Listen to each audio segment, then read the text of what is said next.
بسم اللہ الرحمن الرحیم۔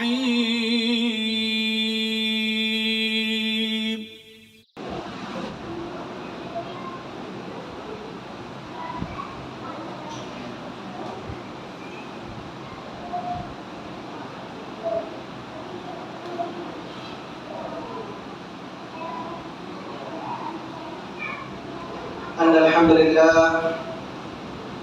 نحمده ونستعينه ونستغفره ونعوذ بالله من شرور انفسنا ومن سيئات اعمالنا من يهده الله فلا مضل له ومن يضلل فلا هادي له واشهد ان لا اله الا الله وحده لا شريك له واشهد ان محمدا عبده ورسوله يا ايها الذين امنوا اتقوا الله حق تقاته ولا تموتن الا وانتم مسلمون يا أيها الناس اتقوا ربكم الذي خلقكم من نفس واحدة وخلق منها زوجها وبث منهما رجالا كثيرا ونساء واتقوا الله الذي تساءلون به والأرحام إن الله كان عليكم رقيبا يا أيها الذين آمنوا اتقوا الله وقولوا قولا سديدا يصلح لكم أعمالكم ويغفر لكم ذنوبكم ومن يطع الله ورسوله فقد فاز فوزا عظيما اما بعد فان خير الحديث كتاب الله وخير الهدي هدي محمد صلى الله عليه وسلم وشر الامور محدثاتها وكل محدثة بدعة وكل بدعة ضلالة وكل ضلالة في النار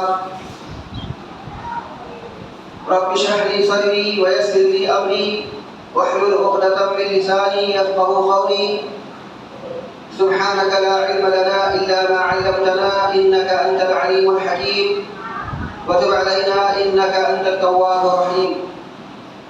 تمام قسم کی تعریف کی بریائی حمد و ثنا اس اللہ وحدہ لا شریک کی لائق و زیبا ہے جس نے اس ساری کائنات کی تخلیق فرمائی، ہماری ضرورتوں کے واسطے ہر ایک چیز کو مہیا فرمایا، ہماری رشد و ہدایت کے لیے انبیاء اور رسولوں کا سلسلہ جاری فرمایا اور ہمیں مسلمان بنایا۔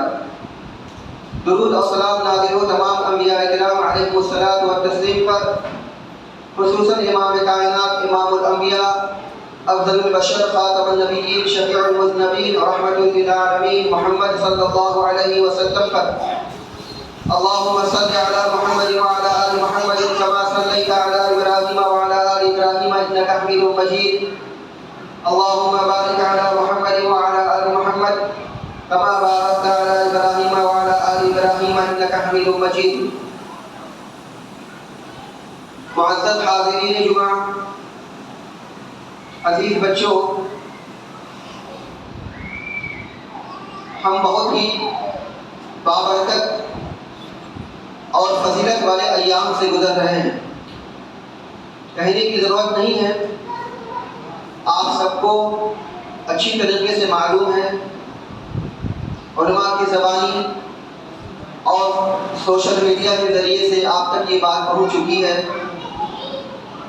کہ یہ ذوالحجہ کا ایام چل رہا ہے اور اس ایام کی بڑی فضیلت قرآن اور حدیث میں بیان کیا گیا ہے۔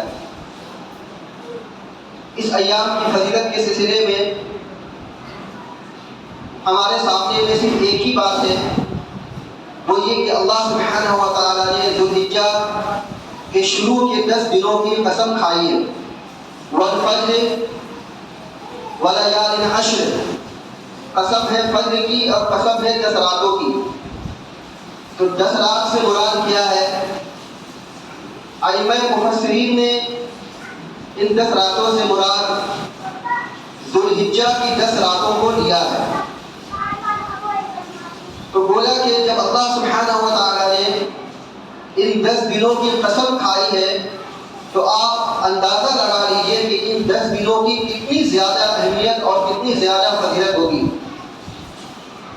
اور یہی وجہ ہے کہ رسول اکرم صلی اللہ علیہ وسلم کے زمانے میں صحابہ کرام رضی اللہ تعالی عنہم اجمعین ان 10 دنوں کی فضیلت کو سمجھتے ہوئے ان ایام کے اندر میں نہ صرف اللہ سبحانہ و تعالیٰ کی مکمل طور سے عبادت کرتے تھے بلکہ تکبیر، تحلیل، تسمیع اور تحمید کا بآواز بلند ذکر فرمایا کرتے تھے۔ اور اس کے ساتھ ساتھ اللہ رب العالمین کی قربت حاصل کرنے کا جو ذریعہ ہو سکتا تھا صحابہ کرام رضی اللہ تعالیٰ عنہم اجمعین نے ان ذرائع کو اپنایا۔ لہذا ایک مسلمان کو چاہیے کہ جو مسلمان ان ایام میں خصوصی طور پہ اللہ رب العالمین کا تقرب اور اللہ رب العالمین کا قرب حاصل کرنا چاہتا ہو تو اس کو چاہیے کہ ان 10 دنوں کے ایام کی فضیلت کو سمجھتے ہوئے نہ صرف تکبیر، تسمیع، تحلیل، تحلیل کرے بلکہ اس کے ساتھ ساتھ نوافل اور روزوں کا اہتمام کرے اور اس کے ساتھ ساتھ غریبوں مسکینوں پر خرچ کرے جو اللہ رب العالمین نے ان کو عطا کیا۔ دیکھیے موسیٰ علیہ السلام اور تسلیم کے معاملے میں یہ واقعہ ملتا ہے کہ ہم لوگ دنیا کی زندگی میں انعام کا تصور کس کو سمجھتے ہیں؟ انعام اور بدلے کا تصور یہ سمجھتے ہیں کہ ہمیں کوئی مادی فائدہ حاصل ہو جائے۔ مثال کے طور پہ ہم کوئی بہت بڑا کارنامہ انجام دیتے ہیں تو کوئی ہم کو روپے پیسے دیتا ہے، کوئی میڈل دیتا ہے، کوئی تمغہ دیتا ہے، کوئی کچھ دیتا ہے، کوئی کچھ دیتا ہے۔ نہیں یہی معاملہ موسیٰ علیہ السلام اور تسلیم کے زمانے میں فرعون کا واقعہ تھا کہ فرعون نے جب جادوگروں کو بلایا اور جادوگروں کو بلا کر کے موسیٰ علیہ السلام اور تسلیم کے مقابلے میں چیلنج کے طور پہ کھڑا کیا تو جادوگروں نے کہا کہ اے فرعون تو یہ بتا کہ اگر ہم جیت گئے تو ہمیں کیا ملے گا۔ اب آپ اندازہ لگا لیجیے، تھوڑا تصور کریں کہ آج کی تاریخ میں اگر کوئی آدمی جیت جائے تو جیتنے کا بدلہ کیا مل سکتا ہے اس کو، یا جیتنے کا انعام اس کو کیا ملے گا؟ میڈل ملے گا، تمغہ ملے گا، روپے پیسے ملیں گے اور اسی طریقے سے مارک شیٹ اور سرٹیفکیٹ وغیرہ ملے گا۔ یہ ساری کی ساری چیزیں انعام کا تصور ہے۔ لیکن فرعون نے جادوگروں سے کہا کہ اگر تم جیت گئے اور موسیٰ علیہ السلام اور تسلیم پر غالب آ گئے تو تم میرا قریبی بن جاؤ، تم میرا قرب اختیار کرو۔ بادشاہ کا قرب حاصل کرنا یہ اپنے آپ میں کتنی بڑی بات ہے۔ آج کی تاریخ میں اگر کوئی آدمی، ایک معمولی آدمی کسی VIP کا قریبی ہو جائے تو اس آدمی کی اہمیت آپ سمجھ لیجیے کہ کتنی زیادہ ہوگی۔ تو اللہ رب العالمین کا قرب، اللہ رب العالمین کا تقرب، کیا یہ چھوٹی بات ہے؟ کیا یہ معمولی بات ہے؟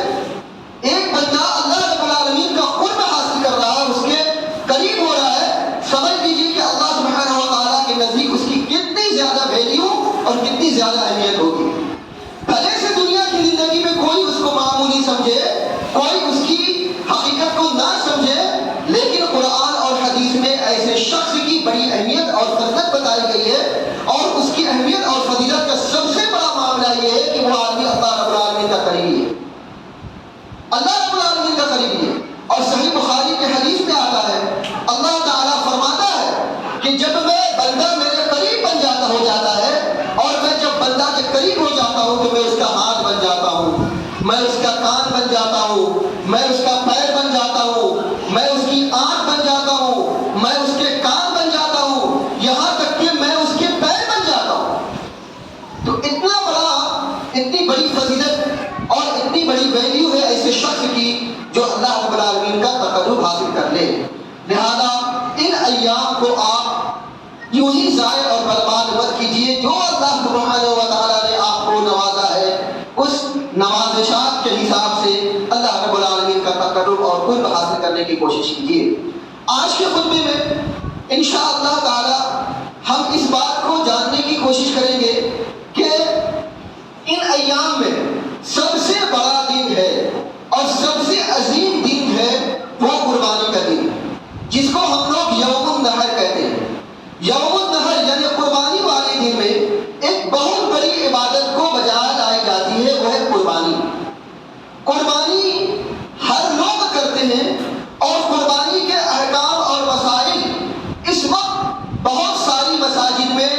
ائمہ اور خطبہ اس کو بیان کرتے ہیں اور باقاعدہ ان کے موضوع کا ایک حصہ ہوگا کہ وہ قربانی کے احکام اور قربانی کے مسائل لوگوں کے سامنے میں بیان کرے. یہ ہونا بھی چاہیے. بہت سارے احکام اور مسائل آپ سب کو پتہ ہے. آپ سب کو یہ بھی پتہ ہے کہ اگر کسی جانور کا کان کٹا ہوا ہو تو اس کی قربانی ہوگی کہ نہیں ہوگی. اگر کوئی جانور لولا لنگڑا ہو تو اس کی قربانی ہوگی کہ نہیں ہوگی. اگر کسی جانور کا دانت ٹوٹا ہوا ہو تو اس کی قربانی ہوگی کہ نہیں ہوگی. یہ سارے کے سارے مسائل آپ کی طرف کو بیان کیے جا چکے ہیں اور آپ اس کو اچھی طریقے سے سمجھتے ہوں گے. یہاں تک کہ آج کئی سالوں سے یہ مسئلہ مسلمانوں کے درمیان میں گردش کر رہا ہے کہ آیا میت کی طرف سے قربانی ہوگی کہ نہیں ہوگی. اس سلسلے میں آپ کو یہ بھی بتایا جا چکا ہے کہ میت کی طرف سے قربانی کرنا یہ ائمہ محدثین کے نزدیک مختلف فی مسئلہ ہے. یعنی اختلاف کا مسئلہ ہے کہ آیا جو آدمی میت کی طرف سے قربانی کرے یا نہ کرے اس کی قربانی ہوگی یا نہیں ہوگی. آپ ان مسائل کو جانی دیجیے. میں سمجھتا ہوں کہ آج کی تاریخ میں شاید ہی کوئی میت کی طرف سے قربانی پیش کرتا ہوگا.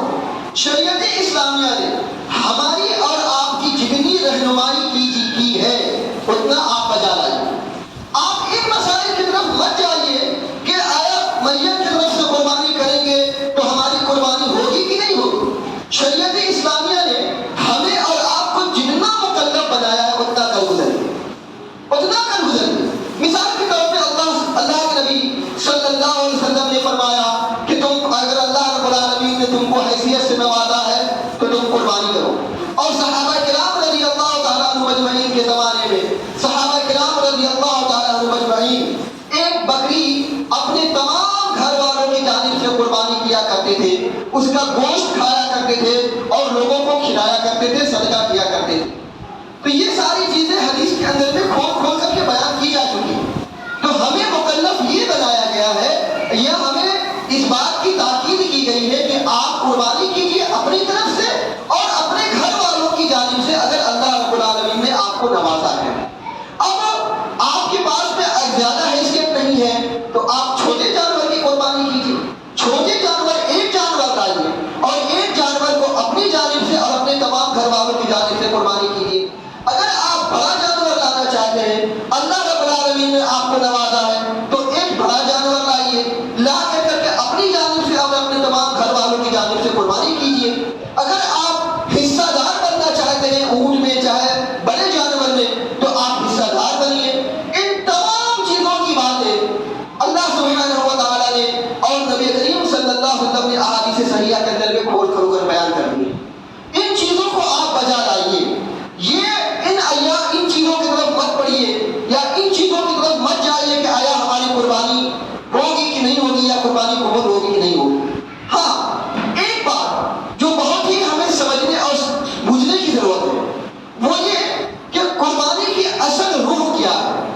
جب آپ قربانی کی اصل روح کو اور قربانی کی اصل حقیقت کو سمجھیں گے تو آپ کو جانور کو پٹخنے میں جو لطف ملے گا وہ آپ اچھی طریقے سے سمجھ سکتے ہیں.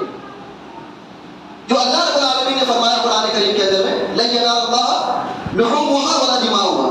جانور کو آپ پٹخ دیتے ہو تو جو جانور آپ پٹختے ہو اس کا خون اور گوشت اللہ کو نہیں پہنچتا. یعنی اللہ کو چاہیے نہیں.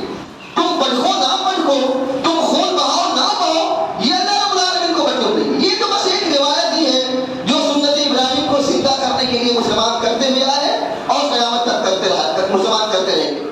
اور اللہ رب العالمین نے قیامت تک کے لیے اس کو فدیے کے طور پہ بالکل جاری اور ساری کر دیا ہے. اس کی کوئی حقیقت نہیں ہے. اللہ سبحانہ و تعالیٰ صاف طور سے فرماتا ہے لن ینال اللہ لحومها ولا دماؤها ولکن ینالہ التقوی منکم. تم قربانی کرو, پٹخ دو, ایک کرو, دو کرو, پہلے دن کرو, دوسرے دن کرو, حصہ لو, لاکھ کی قربانی کرو, 2 لاکھ کی, تمہاری جو مرضی ہے کرو, لیکن معاف کرنا قربانی کا گوشت اور خون اللہ کو منظور نہیں. یہ نہیں پہنچتا لو. پہنچتا کیا ہے؟ تقویٰ. ولکن ینالہ التقوی. اصل کو جو جانور کو پٹخنے کا جو بیک گراؤنڈ ہے, جو مطلوب ہے اللہ رب العالمین کو, وہ تقویٰ مطلوب ہے. تمہارے دل میں تقویٰ ہے تو اللہ رب العالمین کو یہاں یہ قربانی یہ پٹخنا قبول تقویٰ نہیں ہے تو معاف کیجیے گا، آپ پٹکتے رہیے اور لاکھ لاکھ روپے کی قربانی کرتے رہیے، اللہ رب العالمین کو بول دو۔ ذرا سا ٹھہریے، قربانی کے سلسلے میں آدم علیہ السلام کے بیٹوں کی طرف ذرا جائیے کہ اللہ سبحانہ و تعالیٰ نے آدم علیہ السلام کے بیٹوں کا واقعہ بڑی تفصیل سے بیان کیا اور بڑی تفصیل سے بیان کر کر کے قربانی کی روح بتائی کہ قربانی دراصل ہے کیا، قربانی کا کانسیپٹ کیا ہے۔ چنانچہ اللہ سبحانہ و تعالیٰ نے سورہ مائدہ میں ارشاد فرمایا وَاتْلُو عَلَيْهِمْ نَبَأَ ابْنَيْ آدَمَ بِالْحَقِّ، اے نبی کریم صلی اللہ علیہ وسلم آدم کے دونوں بیٹوں کا واقعہ سچائی کے ساتھ میں، بالکل حقیقی طور پہ، بالکل کھلم کھلا ایک ایک چیز کو واضح کر کے بیان کر دیجیے آپ امت کے سامنے، تاکہ لوگوں کو پتہ چلے کہ قربانی ہے کیا چیز۔ وَاتْلُو عَلَيْهِمْ نَبَأَ ابْنَيْ آدَمَ بِالْحَقِّ إِذْ قَرَّبَا قُرْبَانًا فَتُقُبِّلَ مِنْ أَحَدِهِمَا وَلَمْ يُتَقَبَّلْ مِنَ الْآخَرِ۔ اس آیت کریمہ کے اندر میں ایک پیمانہ دیا گیا ہے۔ پیمانہ کیا ہے؟ پیمانہ یہ ہے کہ کس کی قربانی قبول ہوگی اور کس کی قربانی نہیں قبول ہوگی، بالکل کھول کے بیان کیا گیا۔ اب اس پیمانے پہ آپ اپنے کو تولیے اور تول کر کر کے یہ سمجھ لیجیے کہ آپ کی قربانی قبول ہو رہی ہے کہ نہیں قبول ہو رہی ہے۔ اگر قبول ہو رہی ہے تو الحمدللہ، نہیں قبول ہو رہی تو جائزہ لیجیے کہ کیوں نہیں قبول ہو رہی۔ تو اللہ نے فرمایا فَتُقُبِّلَ مِنْ أَحَدِهِمَا، ان میں سے ایک کی قربانی قبول ہی، وَلَمْ يُتَقَبَّلْ مِنَ الْآخَرِ، اور دوسرے کی قربانی قبول نہیں۔ معاملہ یہ تھا جو اپنے حضرت ابن عباس رضی اللہ تعالیٰ عنہما اور عبداللہ ابن مسعود رضی اللہ تعالیٰ عنہما اور اسی طریقے سے دیگر ائمہ مفسرین اور جو سلف صالحین ہیں، انہوں نے جو اس آیت کریمہ کی تفسیر بیان کی ہے، اس تفسیر کا خلاصہ یہ ہے کہ آدم علیہ السلام کے یہاں تمام اولاد پیدا ہوتی تھی۔ تمام سے مطلب یہ ہے کہ ایک بیٹا اور ایک بیٹی، ایک بیٹا ایک بیٹی، ایک بیٹا اور ایک بیٹی۔ اور اس سلسلے میں ان کی یہاں شریعت میں یہ معاملہ تھا کہ الٹرنیٹ ہو کر کے ایک دوسری سے شادی کریں۔ مثال کے طور پہ ان کے دو بیٹے تھے جس کا ذکر اس آیت کریمہ کے اندر میں کیا گیا ہے، حابیل اور قابیل۔ تو حابیل کے ساتھ میں جو لڑکی پیدا ہوئی تھی اس لڑکی کو شادی کرنا تھا قابیل کے ساتھ میں، اور قابیل کے ساتھ میں جو لڑکی پیدا ہوئی تھی اس کے شادی کرنا تھا کس کے ساتھ میں؟ حابیل کے ساتھ میں، یعنی الٹرنیٹ کسی کے حابیل کے ساتھ میں جو لڑکی ہوئی تھی ساتھ میں اس کو قابیل سے نکاح کرنا تھا، اور قابیل کے ساتھ میں جو لڑکی پیدا ہوئی تھی اس لڑکی کو حابیل کے ساتھ میں نکاح کرنا تھا۔ لیکن اتفاق دیکھیے کہ قابیل کے ساتھ میں جو لڑکی پیدا ہوئی تھی وہ بہت خوبصورت تھی، اور حابیل کے ساتھ میں جو لڑکی پیدا ہوئی تھی وہ لڑکی مفسرین لکھتے ہیں کہ تھوڑی بدصورت تھی، جو پسند کے قابل نہیں تھی۔ اب اس کو آزمائش کہہ لیجیے یا اللہ رب العالمین کی طرف سے اس کو قدرت کہہ لیجیے یا تقدیر کہہ لیجیے، کچھ بھی کہہ لیجیے۔ اب معاملہ یہ ہوا کہ آدم علیہ السلام نے اپنے بیٹوں کے سامنے میں نکاح کے معاملے میں یہ شریعت اور یہ رول اور ریگولیشن رکھا کہ دیکھو حابیل کو جو نکاح کرنا ہے وہ قابیل کی لڑکی کے ساتھ نہیں کرنا ہے، اور قابیل کو جو نکاح کرنا ہے وہ حابیل کی لڑکی کے ساتھ نہیں کرنا ہے۔ اب معاملہ یہ تھا کہ حابیل کے ساتھ میں جو لڑکی تھی وہ تھوڑا دیکھنے میں اچھی نہیں تھی، قابیل کو پسند نہیں آ رہی تھی، لیکن قابیل چاہتا تھا کہ میرے ساتھ میں جو لڑکی پیدا ہوئی میں اس سے نکاح کروں۔ یہ شریعت کے بالکل خلاف تھا، یہ شریعت کے خلاف تھا۔ آدم علیہ السلام نے ان سے کہا کہ ٹھیک ہے، اگر تم نہیں مانتے ہو تو مت مانو، ایک تجویز یہ ہے کہ دونوں اپنے اپنے قربانی پیش کرو، جس کی قربانی قبول ہو جائے گی وہ اس سے نکاح کر لے گا۔ دیکھیے شریعت کا معاملہ ہے، شریعت اس کو سمجھا دیا گیا، شریعت اس کو بتلا دی گئی، رول اور ریگولیشن سمجھا دیا گیا، لیکن اس کے باوجود میں اس نے شریعت کو ٹھکرا دیا، شریعت کو ٹھکرانا۔ اس کے بعد آدم علیہ السلام نے یہ تجویز پیش کی قربانی پیش کرو۔ حالانکہ قربانی پیش کرنے کی ضرورت نہیں تھی، معاملہ بالکل صاف تھا، لیکن ان کی دل شکنی نہ ہو اور بالکل واضح ہو جائے کہ دیکھو اللہ رب العالمین کی مشیت اور اللہ رب العالمین کی مرضی بھی یہی ہے کہ حابیل اس کے ساتھ نکاح کرے اور قابیل اس کے ساتھ میں نکاح کرے۔ لہذا قابیل نے بھی قربانی پیش کی اور حابیل نے بھی قربانی پیش کی، لیکن حابیل کی قربانی کو اللہ رب العالمین نے قبول کر لیا اور قابیل کی قربانی کو اللہ رب العالمین نے ٹھکرا دیا۔ جب قابیل کی قربانی کو اللہ رب العالمین نے ٹھکرا دیا اور اس کی قربانی قبول نہیں کی تو پہلے سے کینہ تھا، حسد تھا، جلن تھا، بغض تھی، عداوت، نفرت تھی، شریعت کو فالو نہ کرنے کا ارادہ تھا، شریعت کو ٹھکرا دیتا تھا۔ تو آپ یہ بتائیے کہ جو آدمی آج کی تاریخ میں شریعت کے اصول پر نہ چلتا ہو، شریعت کے قانون پر نہ چلتا ہو، شریعت کو ٹھکرا دیتا ہو، کیا اس کی قربانی قابل کی طرح قبول ہوگی یا حابل کی طرح قبول ہوگی؟ اب اندازہ لگا لیجیے، آگے دیکھیے، جب قابل کی قربانی قبول نہیں ہوئی تو اس نے کہا لأقتلنک، میں تم کو قتل کر دوں گا، میں تم کو قتل کر دوں گا۔ اتنی بغض، عداوت، نفرت اپنے بھائی کے خلاف یہاں تک پہنچا کہ اس نے اپنے بھائی کو قتل کرنے کا ارادہ کر لیا، لأقتلنک، اور اس کے سامنے میں چیلنج کر دیا کہ میں تم کو ضرور قتل کر دوں گا۔ یہی وجہ تھی اللہ کے رسول صلی اللہ علیہ وسلم ارشاد فرماتے ہیں ایک وقت آئے گا، وہ دور آئے گا جو فتنوں کا دور ہوگا، اس دور کے اندر میں چلنے والا بیٹھنے والے سے بہتر ہوگا، دوڑنے والا چلنے والے سے بہتر ہوگا، اور چلنے والا سوار سے بہتر ہوگا۔ اللہ کے رسول صلی اللہ علیہ وسلم ارشاد فرماتے ہیں کہ وہ فتنوں کا دور جب آئے تو اپنے گھروں کو لازم پکڑو، مت نکلو فالتو اپنے گھروں کے اندر سے، مت جاؤ بازار کے اندر میں، مت گھومو ادھر ادھر، بلکہ فتنوں کے دور میں اپنے گھروں کو لازم پکڑ لو، اپنے گھروں کو لازم پکڑو۔ اور اللہ کے رسول صلی اللہ علیہ وسلم فرماتے ہیں کہ جب کوئی تلوار لے کر کے تمہارے دروازے پہ آئے، تمہارے دروازے کو دستک دے اور تم اپنے گھر کے دروازے کو کھول دو اور وہ تم کو قتل کرنے کے ارادے سے آئے، تم کو قتل کرنا چاہے، تو تم حابیل کے بھائی حابیل کی طرح بن جانا، جس حابیل نے اپنے بھائی کو کہا تھا کہ اگر تم مجھ کو قتل کرنا چاہتا لئن بسطت الی یدک لتقتلنی ما انا بباسط یدی الیک لاقتلک انی اخاف اللہ رب العالمین، کہ حابیل نے اپنے بھائی سے کہا تھا کہ اگر تم مجھ کو قتل کرنے کے لیے اپنا ہاتھ بڑھانا چاہتا ہے تو میں تم کو قتل کرنے کے لیے اپنا ہاتھ نہیں بڑھانا چاہتا، میں اپنے دامن کو تمہارے خون سے رنگنا نہیں چاہتا، میں گناہ مول لینا نہیں چاہتا، میں اللہ رب العالمین سے ملوں گا تو بالکل صاف ستھرے ہو کر کے ملوں گا، میں جب اللہ رب العالمین سے ملوں گا تو اس حالت میں نہیں ملوں گا کہ میرے دامن پہ اپنے بھائی کے خون کا دھبا ہو اور میرے بھائی کے خون کا داغ لیا اللہ رب العالمین سے ملاقات ہو۔ اللہ کے نبی صلی اللہ علیہ وسلم فرماتے ہیں کہ وہ فتنوں کا جب دور آئے، دروازے میں ایک آدمی تلوار لے کے کھڑا ہو تو کہہ دینا حابیل کی طرح کہ تم مجھ کو قتل کرنا چاہتے ہو قتل کر دو، لیکن میں اپنا ڈیفنس اور اپنے دفاع کے لیے میں تم کو قتل کرنا نہیں چاہتا ہوں، اس لیے کہ اگر تم نے اس کو قتل کر دیا تو تم داغدار بن جاؤ گے، اور جب تم داغدار بن جاؤ گے تو تمہاری کوئی نہیں کہ اللہ رب العالمین قبول نہیں کرے گا، اچھے جائے کہ اللہ رب العالمین تمہاری قربانی قبول کرے۔ قربانی بہت عظیم بہت بڑی عبادت ہے، بہت بڑی عبادت ہے۔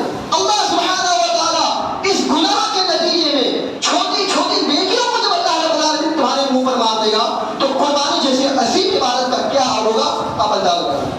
اللہ کے رسول صلی اللہ علیہ وسلم ارشاد فرماتے ہیں قتل ہو جانا لیکن اپنے ہاتھ کو قتل کی طرف مت بڑھانا، بیان نہیں ایسے ہی جیسے کہ حابیل نے قابیل کے ساتھ میں کیا تھا، لئن بسطت الی یدک لتقتلنی ما انا بباسط یدی الیک لاقتلک انی اخاف اللہ رب العالمین، کہ اگر تم قتل کرنے کے لیے اپنے ہاتھ بڑھانا چاہتے ہو تو میں تم کو قتل کرنے کے لیے اپنا ہاتھ نہیں بڑھانا چاہتا، میں اللہ رب العالمین سے ڈرتا ہوں، اللہ رب العالمین سے ڈرتا ہوں۔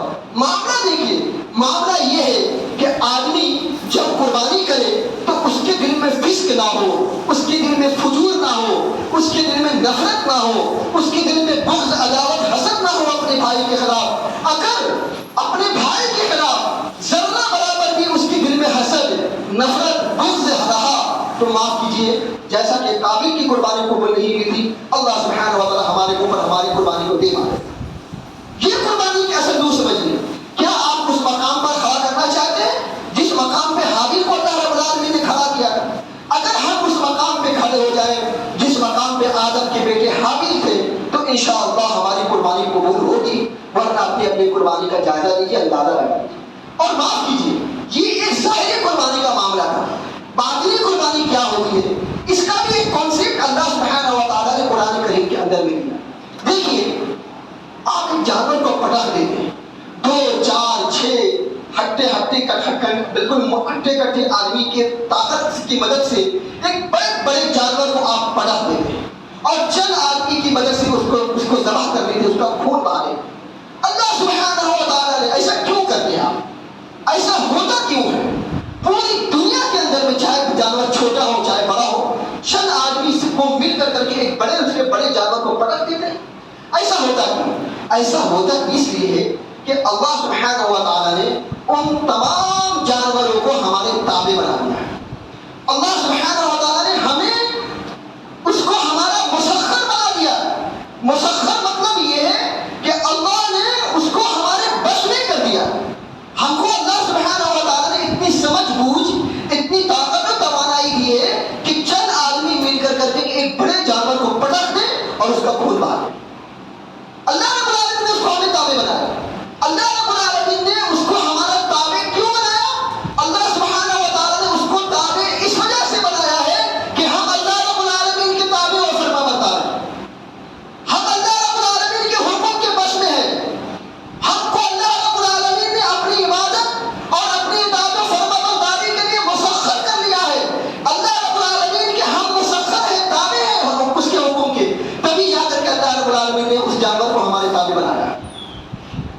معاف کیجیے، اگر ہم اپنی زندگی میں اللہ رب العالمین کے حکم کے تابع اور اس کے حکم کے مسخر نہ ہو تو ہمیں کوئی حق نہیں پہنچا کہ ہم کسی جانور کو پٹخ دیں۔ اگر صحیح معنوں میں اپنی زندگی میں ہم اللہ رب العالمین کے حکم کے تابع اور فرمانبردار ہیں تو ہمیں جانور کو پٹخنے کا حکم ہے اور حق ہے۔ لیکن اگر ہم اپنی زندگی میں اللہ رب العالمین کے حکم کے پابند نہیں ہیں اور اس کے حکم کے تابع اور مسخر نہیں ہیں تو معاف کیجیے، ہمیں کسی جانور کو پٹخنے کا کوئی حق نہیں۔ اگر کوئی پٹکتا ہے تو گویا کہ وہ ظلم کرتا ہے۔ آپ اللہ رب العالمین کے آگے سر نہیں جھکاتے اور ایک جانور کو جھکا دیتے ہیں چند آدمی کی مدد سے۔ یہ کون سی اطاعت و فرما برداری ہے؟ یہ کون سی تابع؟ یہ کون سا تابع؟ معاف کیجیے گا، یہ تابع فرما برداری نہیں۔ تو قربانی کے اصل روح پہلے سمجھیے۔ قربانی کرنے سے پہلے، کسی جانور کو تابع اور مسخر بنانے سے پہلے آپ اپنے آپ کو اللہ رب العالمین کا حکم کا تابع بنا لیجیے۔ آپ اپنے آپ کو اللہ رب العالمین کا حکم کا مسخر بنا لیجیے۔ اللہ سبحانہ و تعالیٰ آپ کے لیے معاملات آسان کرے گا۔ اور آخر بات جو قرآن کریم میں اللہ سبحانہ و تعالیٰ نے جو بیان فرمایا ہے، قربانی کی اصل روح، قربانی کا کانسیپٹ، سورہ انعام پڑھیے۔ جو آپ جب جانور ذبح کرنے جاتے ہیں تو آپ ایک آیت کریمہ پڑھتے ہیں۔ اس آیت کریمہ کے اندر میں اللہ سبحانہ و تعالیٰ نے قربانی کا کانسیپٹ بیان کیا۔ اِنَّ صَلَاتِي وَنُسُكِي وَمَحْيَايَ وَمَمَاتِي لِلَّهِ رَبِّ الْعَالَمِينَ لَا شَرِيكَ لَهُ۔ کیا فرمایا اللہ سبحانہ و تعالیٰ نے؟ اِنَّ صَلَاتِي، میری نماز، وَنُسُكِي، میری قربانی، وَمَحْيَايَ وَمَمَاتِي، میری زندگی اور میری موت کس کے لیے؟ اللہ رب العالمین کے لیے۔ اللہ رب العالمین کے لیے۔ آپ کی زندگی اور آپ کی موت اگر اللہ رب العالمین کے لیے ہے تو اصل یہی قربانی ہے، اصل یہی قربانی ہے۔ ورنہ اگر آپ کی زندگی اور آپ کی موت اللہ رب العالمین کے لیے نہیں ہے تو معاف کیجیے، آپ کی کوئی قربانی نہیں ہے۔